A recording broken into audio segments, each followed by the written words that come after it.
Welcome to the Rewilded Human podcast, where Dr. Lucille and Lynn will tackle your most difficult and intimate questions with candor, tough love, and a little dash of humor. In today's episode, even children who look like they're fine in situations like this are often not really under the surface, and they know something's wrong, but they're afraid to get their teacher in trouble. They're afraid to lose the special attention from the person who's using them. They are afraid, they're fearful of the rage of the parents, or they're just afraid that this could come out in the open, and oh my gosh. Yeah. So sometimes I think parents can overestimate the degree to which the child is really invested in this kind of relationship.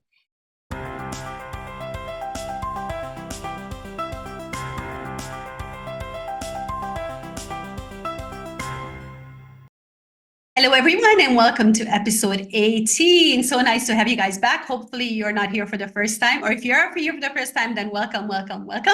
And we're not going to do a long intro anymore, so we're just going to jump into your questions. Dr. Lucille, would you like to start? Yeah, absolutely. Okay. George is struggling with a long-distance relationship. I'm in a long-distance relationship and often struggle with feeling disconnected from my partner due to the physical distance between us. What strategies or advice can you offer for maintaining a strong emotional connection and effectively communicating in a long-distance relationship? Well, that's a great question. And a lot of people are either in this situation or they're contemplating it because, they've found somebody who happens to be on the other side of the world, or they're already in a partnership and the partner or they have to move for work and the other partner cannot join them for whatever reason. So a lot of people are having these issues in long distance relationships. Have you ever been in one? Have you ever been in one? Never. No. Have you? No.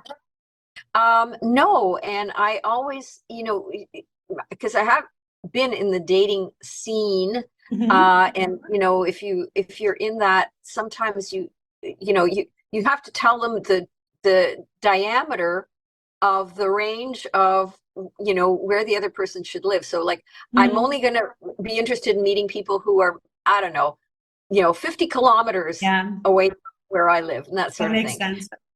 Well, actually I have been, kind of long distance relationship, but I mean, we're talking 80s here, where I met somebody, like back home in Hungary, and I was living in Canada, and then, we would send letters to each other, and it would take like 2 months to get a letter back then. So the thing is, if that counts, those didn't last very long. But the thing is, it's very different now, because actually people in long distance relationships are much luckier, because you can be connected instantly. You can do video calls, you can chat all day, you can make phone calls. Like back then, even a phone call would cost like $50 for like 3 minutes. So it wasn't even an option.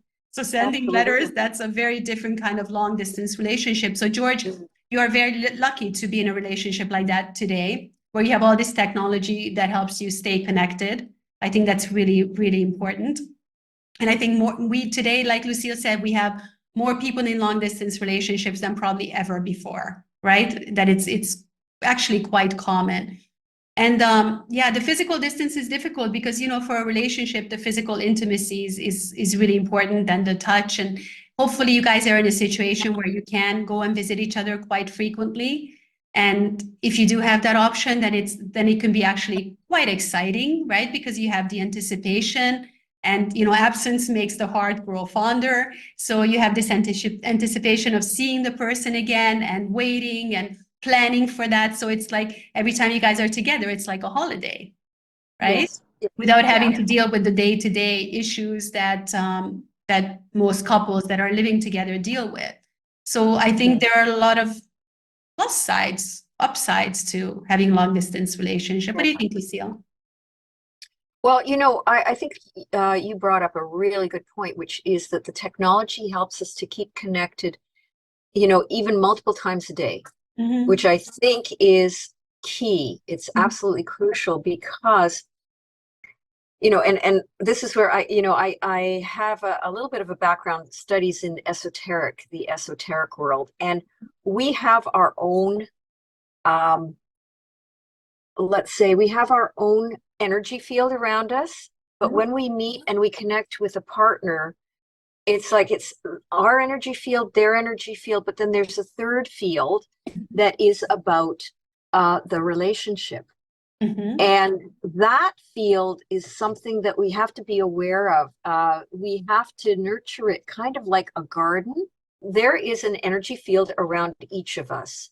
And when we get together as a partnership, we create a third energy field. So it's my energy field, my partner's energy field, and then our relationship's energy field. And actually, people who have advanced technology, they can, photograph the energy fields. And when two people are together that are in a partnership, you can actually see a third field around them. And this is like amazing, right? But in order for that relationship to do well, you have to nurture that third energy field like it's your garden. And you really must tend to it. And so in a long distance relationship, the struggle is that energetic field can just dissipate and fade away if you're not in a constant or repeated connection with one another. So this field exists even when people are apart? Absolutely. Oh, okay. It exists. And so, and then they have things like, if you've ever studied quantum physics, which is so fascinating, the quantum entanglement, that one person feels something in Canada and their partner in Egypt feels the same thing at the same time, like amazing. The psychic phenomenon. And that has been proven.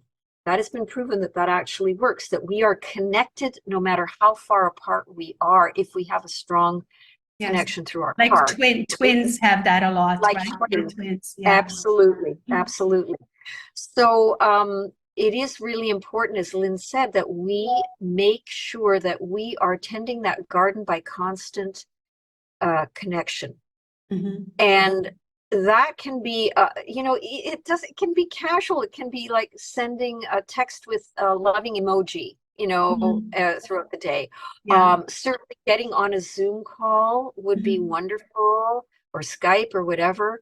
And in terms of the physical affection, well, a lot of people have, sex on Zoom. I mean, they're obviously having, stimulating each other verbally and in whatever way. And that is powerful. That can be very powerful to maintain the connection. And it's also really important that people be very honest. It's not just about giving the loving, positive vibes to one another, but if they're in some kind of emotional struggle or having a conflict, or they're, having a difficult time, it's really important to share all of that as well. And, keep that communication alive. Don't just bury your problems and say, oh, well, I'm just going to put on a happy face because I'm going to be talking to my partner tonight. No, they need to know. You have to be living as if you're living with each other. Keep it day real. in and day out. Yeah. Keep it real.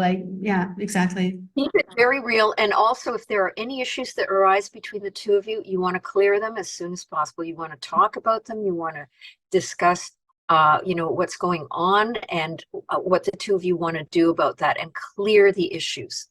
Yeah. And, I think that is relationship advice basically for our age, for anybody, for anybody, as I say, together, living together or apart. It's just so important.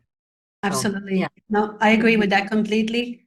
Best of luck to you, George. We hope you guys will eventually end up together physically as well. And in the meantime, just keep the fire burning and keep the love alive. And hopefully things will work out for you guys. We wish you all the best.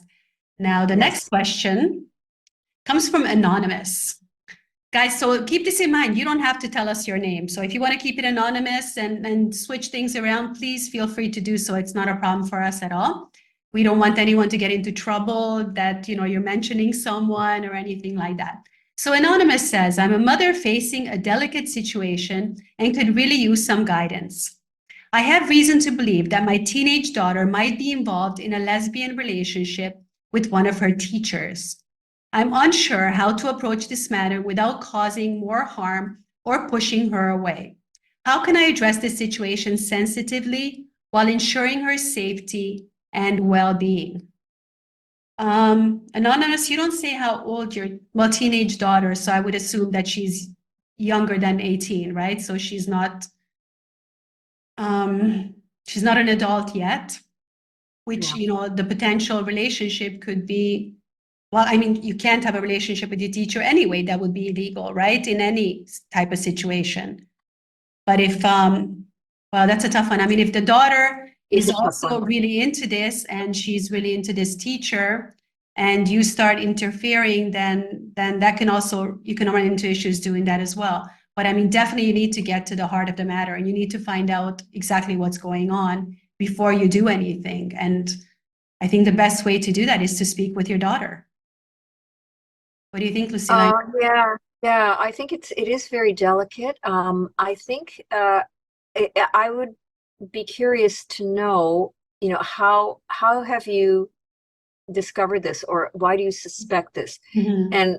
And that's another thing. It could be a point of entry, because if it's things that your daughter has said, then you have a point of entry there, and you can say, you can start asking questions. Mm-hmm. What about asking the teacher? Well, that would be my next option as well, right? Yeah. The daughter, even children who look like they're fine in situations like this are often not really under the surface, and they know something's wrong, but they're afraid to get their teacher in trouble. They're afraid to lose the special attention from the person who's using them. They are afraid, they're fearful of the rage of the parents, or they're just afraid that this could come out in the open, and oh my gosh. Yeah. So sometimes I think parents can overestimate the degree to which the child is really invested in this kind of relationship, and that they may be uncomfortable with it, but they are very resistant to opening up about it. And and I don't know what the quality of the relationship was like before between the two of you, but if you've had conflicts and whatever, if there's some loss of trust between you and your daughter, that makes it a little bit more difficult to help her in this situation, because she's likely going to be much more resistant. I'm very curious about the wording of this, because that my teenage daughter might be involved in a lesbian relationship with one of the teachers. But if it was a male teacher, then you would be saying that my daughter is being, sexually abused by someone. So I'm just wondering if this is, treated more gently because it's a female teacher, that, they're just having a lesbian relationship. Whereas if it was a guy in a relationship, that you would say my child is being molested, right? A teenage child, which, teenager could be 13, 14. We don't know how old she is, but it could be 17 or 18 as well. We don't. But it's still wrong. I mean, it's still wrong. And is it a consenting, well, she's saying relationship, so you would think that it's a consenting relationship. But I mean, if there's a huge age difference, plus also, because of the teacher and the student relationship, I mean, this is wrong on so many levels. Mm-hmm. Yeah. Well, I would probably hire like a private investigator to find out for sure. If you don't want to have that conversation with your daughter or the teacher, that might be an option. Yeah. Again, it depends on what information you have, what evidence you have, because that's going to, I think that will either open doors to start investigating this further, or who knows what. But if it's a text that you saw on her phone or something like that, and That's another tricky situation, because I know parents who actually will look at their kid's phone and they will invade their privacy to find out. Do you think that's okay? Is that okay, Lucille, do you think, or not? I think it's very, like, unless it's an extreme situation where, like, the child is signaling, for example, to their friends on emails or social media or whatever, that they're suicidal. I think you have to tread very carefully. If it's, you see something like that on a phone, then you have to dive right in there and do something about it. Yeah. But the downside of that is you can destroy the relationship with your child if they know that you've invaded their privacy. Yeah. And that's really difficult. You have to handle this with such delicacy. But I agree with you that also the other option is you ask for a private conversation with the teacher. And you say, I'm sensing that there's something happening between you and my daughter. And I just want to know what's going on. You know, or you word it the way you want to word it. But the point is, the teacher, unfortunately, may have been doing this. If this is actually going on, the teacher may be doing this to other students as well. So it's not just your daughter. Yeah. And it's not like you have responsibility for everybody, but you're going to see signs, whether the teacher is open with you or not. If they are doing this and they're doing this to other children as well, you look at their you can sense from how they respond to you, the body language as to what's the truth. Yeah. And I think that it's really important to address this in a very tactful manner, not coming out with guns blazing, but just say, I'm concerned, and can you give me any information about anything that you've seen? You might not even ask about a direct relationship. You may say, I'm just concerned. Do you have you noticed anything about my daughter that would make you be concerned about her behavior or relationship or anything like that? Anything going on with her that I'm not witness to, right? Yeah. Teachers are going to be on their like, if you approach them, you have to do it very, very neutrally, and because they know they're vulnerable. You know, of course. I mean, she would lose her job, her career, everything, and you go to jail. And I mean, rightfully so. If that was my child, you know, that's really tough. But at the same time, of course, if your child is in love with this crazy teacher, you don't want to destroy the relationship that you have with her. You don't want her turning against you. But I mean, ultimately, as a mother, your role is to protect your child. And, you know, it doesn't matter if it's a man or a woman, she's a sexual predator if she's having a relationship with a teenager and a student. Absolutely.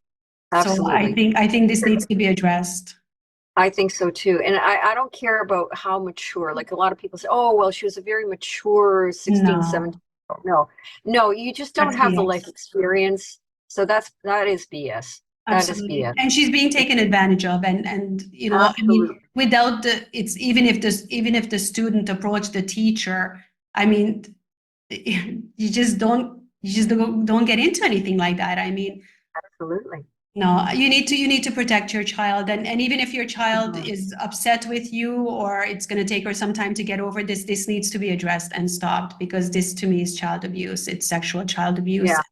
Yeah. But you need to have the right information. You need to be sure, you need to be certain before you know, any big confrontations or anything happen with your child or the teacher. But if you do choose the route of talking to your child, I would say don't be overly worried that she's going to blow up all over you. I would not worry about that. You, as Lynn said, your first responsibility as a mother is for her safety. And again, you don't have to talk to her as if you're ready to have battle.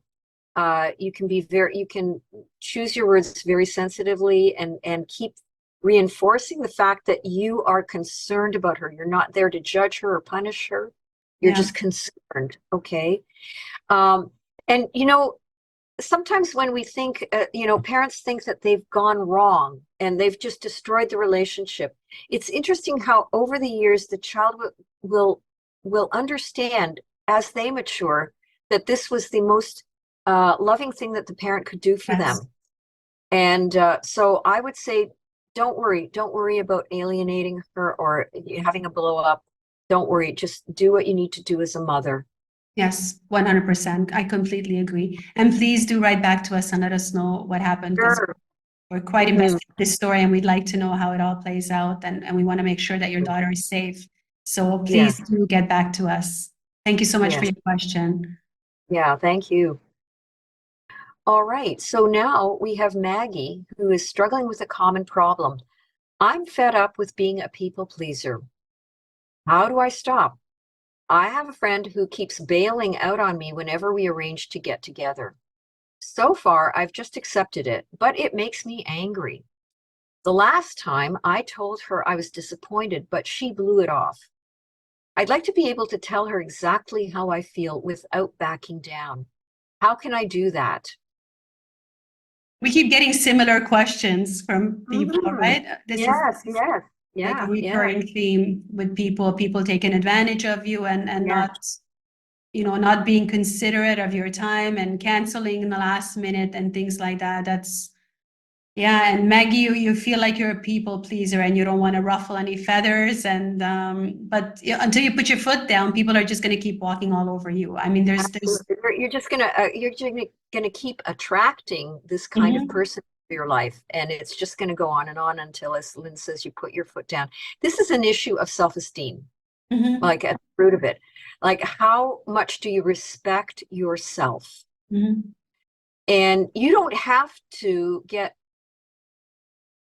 into a battle with people over this. You just have to be very matter of fact that this is not something that this is not the behavior you're going to tolerate. That's it. Just period. End of story.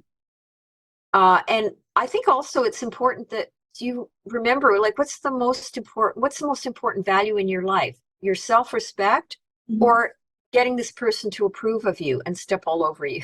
You know? Yeah, and right? I mean, obviously, a friend who just repeatedly does this to you is not a true friend, because a true friend that respects you and honors you and appreciates you is not going to keep doing this over and over again. So, absolutely.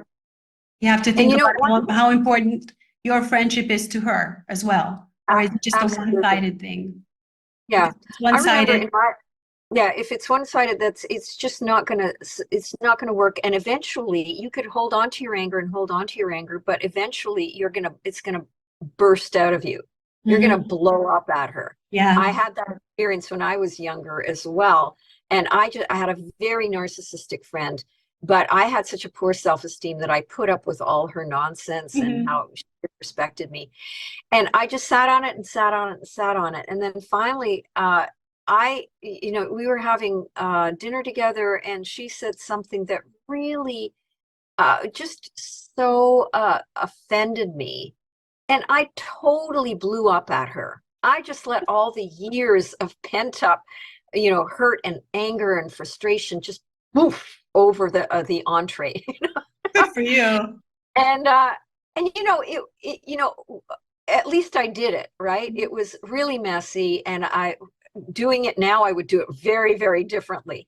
But it did push me. It pushed me so that I really understood in my heart of hearts that I would never tolerate this kind of BS from anybody again. And so after that, I learned to refine how I confronted people. So I think I'm getting better and better at it. Did you remain friends with her? Did you remain friends? No, it was impossible. No, it was impossible because she was like way too self-absorbed. And so, but I learned a great deal, and I learned that, I coach other people in doing this. When the red flags come up more than once, when the red flags come up more than once, that's when you start talking about it. You don't wait until you are totally fed up to hear. Yeah. You start talking about it, and you do it in a very, polite, very respectful manner. Again, no guns blazing, just very respectful, Mhm. and you say, I'd like to check something out with you, and just start the conversation. And like Lynn says, you'll find out who are your true friends Absolutely. and who aren't, and who's ready to start taking responsibility and growing in their lives, and who isn't. Right? Exactly. So if she's not going to meet you halfway, then she's not the right friend for you. You need friends that respect you and treat you the way you would treat them. And that's like the basic foundation for a good friendship, I think.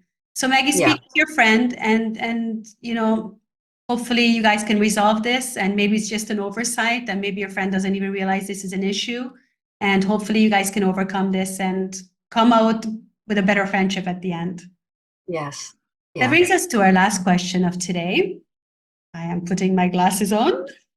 And the question is from Mark. Mark is challenged by a new problem many people are having these days. A lot of my friends dumped me a few years ago when I didn't go along with what they believed was the right thing to do. I wonder what that is. Yes. I can't even imagine. I was angry, but decided I just let them go. Good riddance. Now, a few of them are contacting me to get together without talking about what they actually did. It's as if nothing happened. I don't feel like pretending. Should I ignore them or give them a piece of my mind? That's a tough one, Mark. I think we all went through a lot of this. I think we understand what you're going through and what you're talking about. And Lucille and I both experienced this with friends in the last 4 years. I'm still waiting for my ex-friends to come back and say, you know what, woman, you were right. You were right all along. I'm waiting for that, but it's not happening. I got blocked by so many people. And I don't know how it would feel like. I'm putting myself in your shoes, Mark, and I'm thinking if they would come back and say, you were right. But these guys don't really want to talk about what happened. And I think, That's right. I think without actually discussing what happened and coming back and apologizing and saying, you were right and I was wrong, I would not want to hear from them. That's just me. Because then, you blocked me and you blocked me from your life for nothing. You're going to come back and pretend like nothing happened. Now, when you realize that, you were not on the right side of the situation. So I think if they're not willing to talk about it, I would go back to the good riddance theory, but that's just me. And I'm just really tough when it comes to this now with friendships and choosing who I spend my time with. So, Lucille, how do you see the situation? Well, I'm kind of like you, Lynn, in that if the person is coming back and they are acting as if, what betrayal, what abuse, nothing. And it's like the last 4 years didn't happen. I would say this is not a friend. And if you try to go back into a relationship as if nothing happened, you're going to find that you don't trust them. Yeah. There's been a real breach of trust here. Absolutely. And so try as you might, you're always going to hold back. It's never going to be the same level of closeness, whatever you had before. You're always going to be a little bit, at a distance from them, waiting for them, really unconsciously or consciously waiting for them to betray you again. Absolutely. Yeah, I totally agree. I had a friend and she blocked me. She lives in California, and I sent her some, California has gone to hell. I mean, anyone who can't see that is insane, right? So she lives there. She's actually Canadian as well, but she lives there. And I sent her something when they were trying to legalize full-term abortion. So you can have a baby and say, don't want it, throw it away, right? And she's like, oh, you're always trashing California and blah, blah, blah, blah, blah. So that kind of ended our friendship. And as things are getting worse and worse in California, I keep thinking, I wonder if she ever thinks about me, like that crazy woman that was saying California is going to hell. And I'm sorry, guys, if you're in California and you love it, okay, more power to you, whatever. But I mean, a lot of crazy stuff is going on down there. I mean, I'm sure people are seeing this and what's happening in the big cities and everything else. So I think, Mark, if your friends don't have any remorse for what happened, and they definitely owe you an apology, that's the minimum, at least an apology. I just don't think you can go back to a relationship that got damaged this way without actually having a discussion about it. I mean, this is just the stuff that went down is just too deep and too serious to just sweep it under the rug and keep going forward. That would not work for me. But obviously, Mark, you have to evaluate this for yourself. And Exactly. if these friendships are really important to you and they're more important than getting this resolved or, talking about the situation, and you can just, get over it and move on, then you're a better man than I am, because that would be really, really difficult for me. Yeah, I think that you've made a really good point there, Lynn, that Mark has to evaluate how important like certain people are. It sounds like most of them he would gladly say good riddance to, but if there's somebody who is like just an insecure kind of a person, they went along with everybody else and they really weren't conscious of what they were doing, and maybe you do like them, maybe they have some really valuable things that you kind of cherish, to at least have a discussion with them and be no nonsense about it. Just like, I'm sorry, but we have to talk about what happened these last few years. Where have you been? What happened? Absolutely. That's a good start. Where have you been? Yeah. Yeah, exactly. And why are you back now? That's another good question. Just put the cards on the table and see what they have to say. I would be curious to see what they have to say. In fact, Mark, write back to us. And if you do have that conversation, I really want to know what your friend said. And if you guys are able to resolve this, so that I can get ready for when my friends are knocking on my door, so that I would know what to say, because that's a really tough one. But Mark, thank you so much for your question. It's a really good question. And I think other people can relate to this. And we really want to know how this gets resolved in the end. Guys, that brings us to the end of episode 18. Well, can you believe we've done 18 episodes already, Lucille? Well, it'll be 10 minutes and we'll be doing episode 118 soon, right? Unbelievable. Just time is flying by so fast. We're in 2024 already, and it's just zooming by like crazy. Yes. Guys, thank you so much for being here. We appreciate you guys so much, because without you, we would not have a podcast. So to the 2-3 people that are listening to this today, thank you so much. You guys mean the world to us. We'll adopt you. Yeah, we'll adopt you guys, definitely. Guys, keep sending us your questions. We really appreciate them. You can find all the links below. Check out the links below. Check out the links for Healy, for Dr. Lucille. You'll find some really fascinating information there on energy devices. And check out my books below. And if you feel so inclined, buy my books and buy the Healy, and you can really support our work by doing those things, right? So thank you guys again, and we'll see you in the next episode, which is going to be episode 19. All the best, guys. See you later. Bye-bye. Bye.